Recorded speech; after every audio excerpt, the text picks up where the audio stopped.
Jadi naik gunung itu tidak hanya kesenangan semata atau hobi semata, tapi bisa sambil belajar.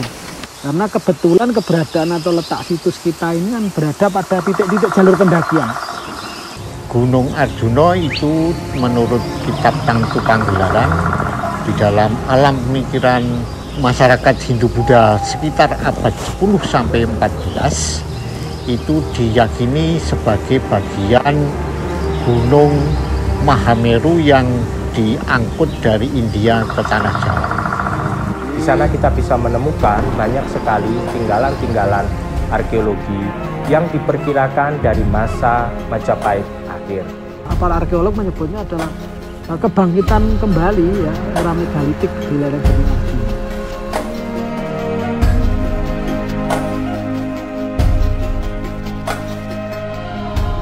Setengah 9, beres-beres sedikit,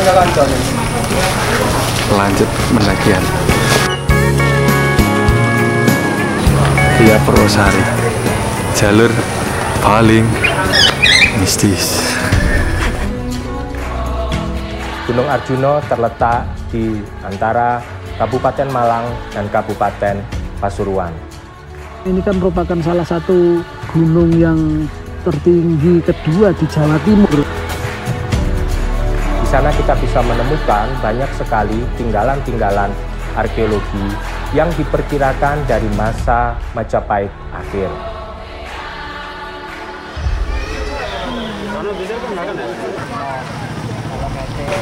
Kelas Kami sekarang ada di Gua Ontoboko, salah satu situs pertama yang ada di lereng Arjuna. Ini sekarang adalah tanggal 1 Muharram. Di sini pas kebetulan ada gerbek yang didukung oleh masyarakat penduduk sekitar dan masyarakat penghayat kepercayaan mengadakan acara sini. Apa makan-makan gratis Setunggal dinten menurun niki mulai dimana kok? semacam apa ya sedekah aja, karena di sini ada rokok, mangan, minum gratis, silahkan bagi siapapun untuk ambil. Adanya gua pertapaan dan juga bangunan-bangunan suci agama Hindu ini dapat kita tarik kesimpulan bahwa bangunan-bangunan ini berhubungan dengan aktivitas keagamaan para resi atau para petapa. Ini menjadi aspek pembelajaran juga ya bagi para peserta didik ya. Kenapa? Karena kalau tidak ada mereka mungkin keberadaan situs itu entah tidak karu-karuan. Terus watu kursi adalah salah satu ritus bagi mereka dalam sowan pada leluhur. Terus nanti ada situs Madrim.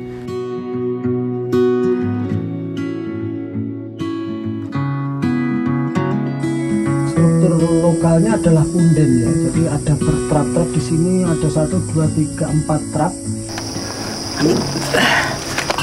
Trek menuju ke situs Tampuwono. Jalurnya agak naik, agak melingkar-lingkar. Itu cuma sampai Tampuwono aja. Ya. Setelah itu tambah naik lagi. Tapi yang penting tetap semangat. Ya, aku tak lereng hidup nang kono. Saya kelemah ya. Sewu. Monggo. Mas, monggo.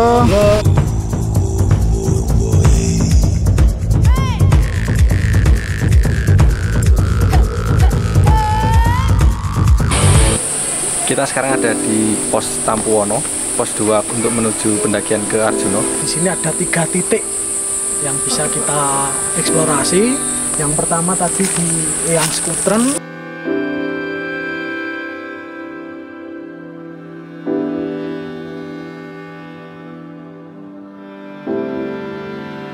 Terus di situ ada Eyang Abioso.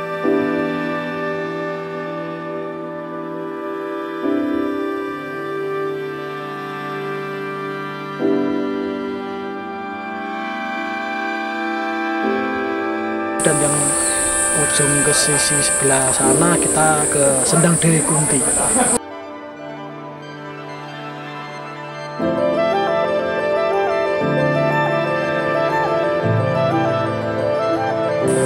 Kami di sini merasakan satu yang spesial di mana semua orang tampak begitu ramah, begitu welcome menerima kami.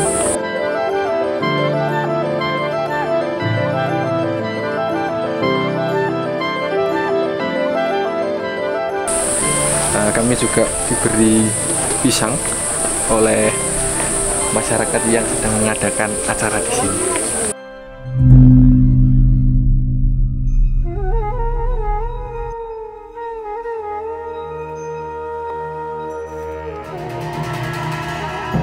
Nah, salah satu yang menarik dari Arjuna ini, kalau kita mendaki sini adalah kita sering berbarengan dengan pendaki-pendaki spiritual.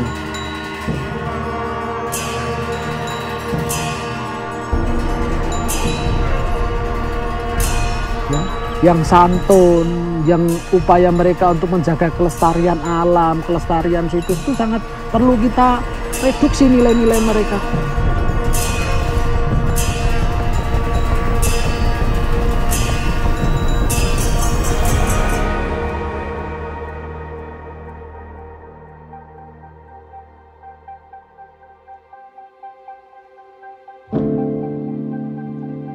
Terus kita naik sedikit, nanti ada di situs Eyang Sakri.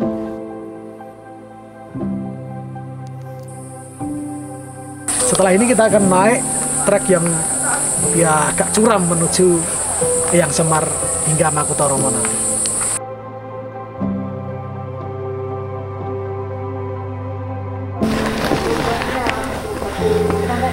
Coba.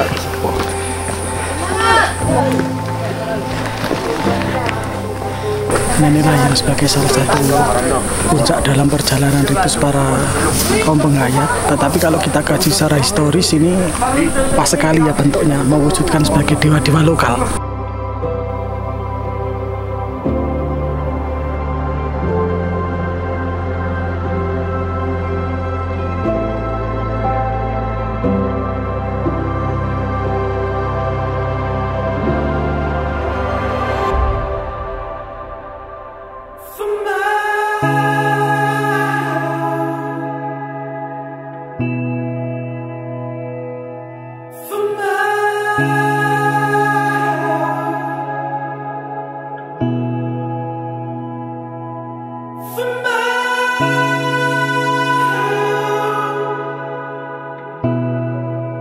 Anak-anak sekarang peserta didik itu kan akan tertantang kalau pembelajarannya itu bersifatnya outdoor, apalagi yang berbau alam seperti ini. Kita tahu bahwa kontur tanah atau relief di punggungan yang pada sisi sebelah timur dari lereng Arjuna ini memang cukup curam ya.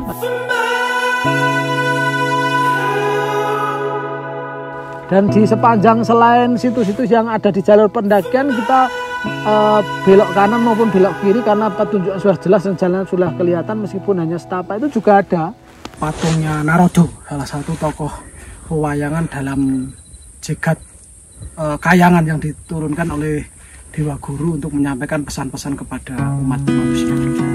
Dari Semar hingga Makutharomo itu ada Narodo, ada Togog, ada istrinya Semar, ada Bratasena, dan kayak gitu.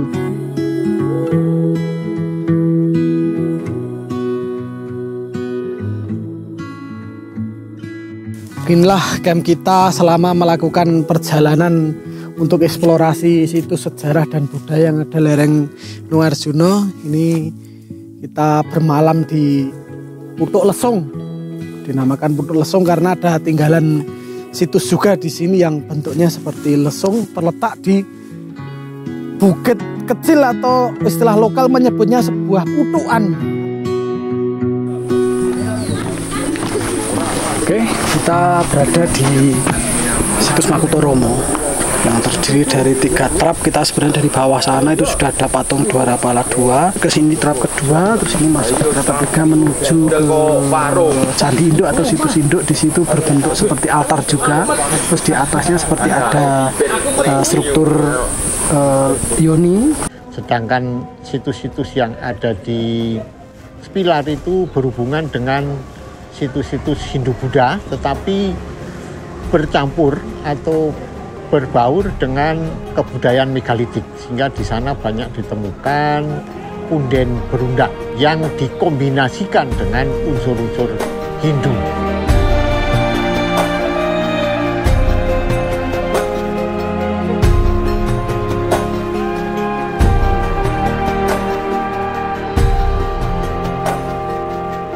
Tapi yang paling disyukuri di sini adalah keberadaan mata air. Jadi mata airnya melimpah. Jadi seakan-akan mengurangi beban para pendaki yang ingin melakukan pendakian di lereng Gunung Arjuna ini. Mengenal para leluhur, para sesepuh yang sudah tidak ada, saya menetapi adat budaya saya sendiri. Kita sampai di situs Sandiwesi ya, berbentuk semacam altar atau piramid terpangkas di atasnya, atau kalau konsep kunonya klasiknya itu semacam punden berundak.